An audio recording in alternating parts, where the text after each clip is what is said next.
A school teacher was just arrested for trying to buy sex from a child. This isn't a movie plot.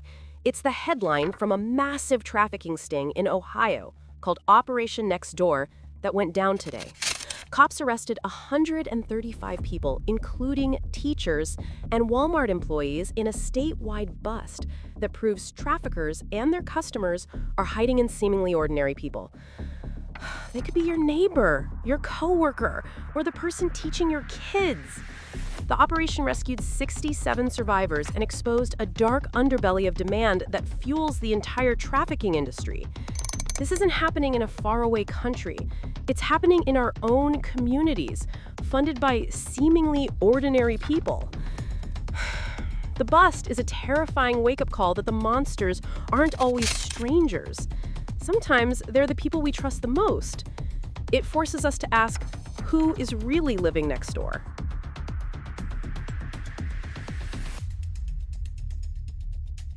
Federal agents just raided a Dallas strip club, and what they found is a direct pipeline to the trafficking underworld. The raid on Chicas Bonitas Cabaret wasn't about shutting down a local club. It was about dismantling a criminal enterprise. Agents arrested 41 people for immigration violations and suspected human trafficking, seizing $30,000 in cash. But here's the kicker. One of the men arrested had illegally entered the U.S. 10 times and had convictions for aggravated assault and possession. This isn't just a story about illegal immigration. It's about how trafficking networks exploit porous borders and lax enforcement to operate with impunity. Strip clubs like this are often just the public face of a much larger criminal network where women are bought and sold as commodities. Now, this raid pulls back the curtain on that shadow economy.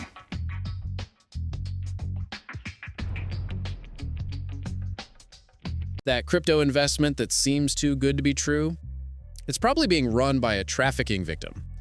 The latest scam, called pig butchering, is a multi-billion-dollar industry where organized crime gangs kidnap and enslave people, forcing them to run sophisticated crypto scams. Victims are held in compounds in Southeast Asia and forced to work 18-hour days. If they don't meet their quotas, they are tortured or sold. The money they steal from unsuspecting investors goes directly to the criminal syndicates that are holding them captive. It's a horrifying new business model for the trafficking industry, where the victims are forced to become the criminals. This isn't just a financial scam, it's a humanitarian crisis. The booming crypto market has a dark secret, and it's built on the backs of modern-day slaves.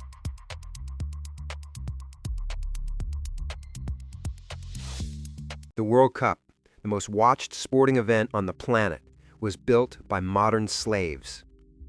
The glittering stadiums of Qatar were constructed by migrant workers who were subjected to horrific exploitation. They had their passports confiscated, were forced to work in scorching heat for months without pay, and lived in squalid labor camps. Hundreds died. It was a system of modern slavery sanctioned by FIFA and the Qatari government, all for the sake of a soccer tournament. The world cheered while the men who built the spectacle were dying. This isn't just a sports scandal, it's a moral outrage. It exposes how the multi-billion-dollar sports industry is willing to turn a blind eye to human rights abuses in the pursuit of profit. The beautiful game has a very ugly secret, and it's a secret that's written in blood.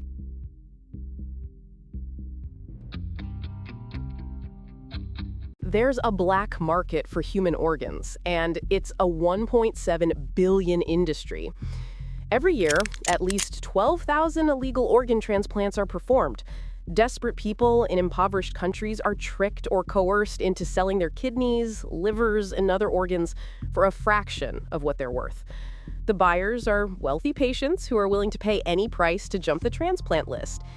It's a gruesome trade that reduces human beings to a collection of spare parts. Traffickers prey on the most vulnerable, turning their bodies into commodities. This isn't a scene from a horror movie. It's a real and growing part of the global shadow economy.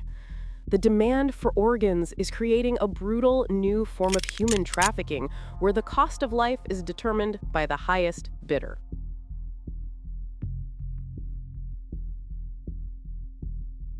Nearly a third of all trafficking victims see a doctor while they are still being held captive, and the doctors almost never realize it.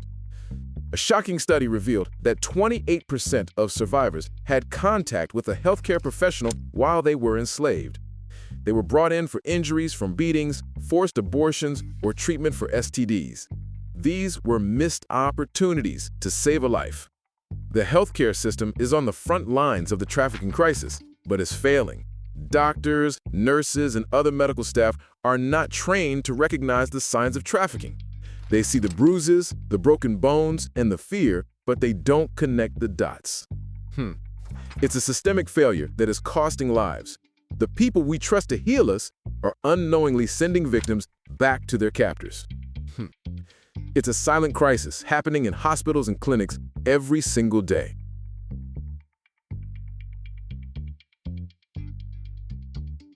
Your $5 t-shirt comes with a hidden cost: slavery. The fast fashion industry, which churns out trendy, cheap clothes at a dizzying pace, is one of the biggest drivers of modern slavery in the world. To keep prices impossibly low, brands like Shein and Zara rely on a global supply chain of exploitation. Millions of garment workers, mostly women and children, are forced to work in dangerous sweatshops for poverty wages. They work 16-hour days for pennies an hour in factories that are on the verge of collapse. They are the invisible hands that stitch our clothes. This isn't a problem that's getting better. It's getting worse. The demand for cheap, disposable fashion is fueling a race to the bottom where human lives are sacrificed for profit. The clothes on your back have a story, and it's a story of exploitation.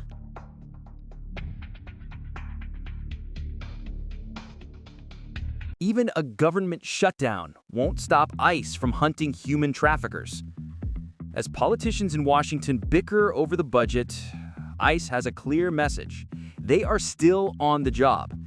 The agency just announced that the shutdown will not slow down their efforts to arrest the worst of the worst, including pedophiles, murderers, and human traffickers.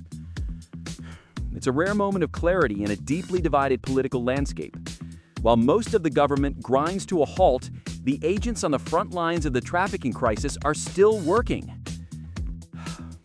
It's a reminder that the fight against modern slavery is not a partisan issue. It's a matter of national security and basic human decency. While the politicians play games, the real heroes are out there every day fighting to save lives and dismantle the criminal networks that prey on the vulnerable.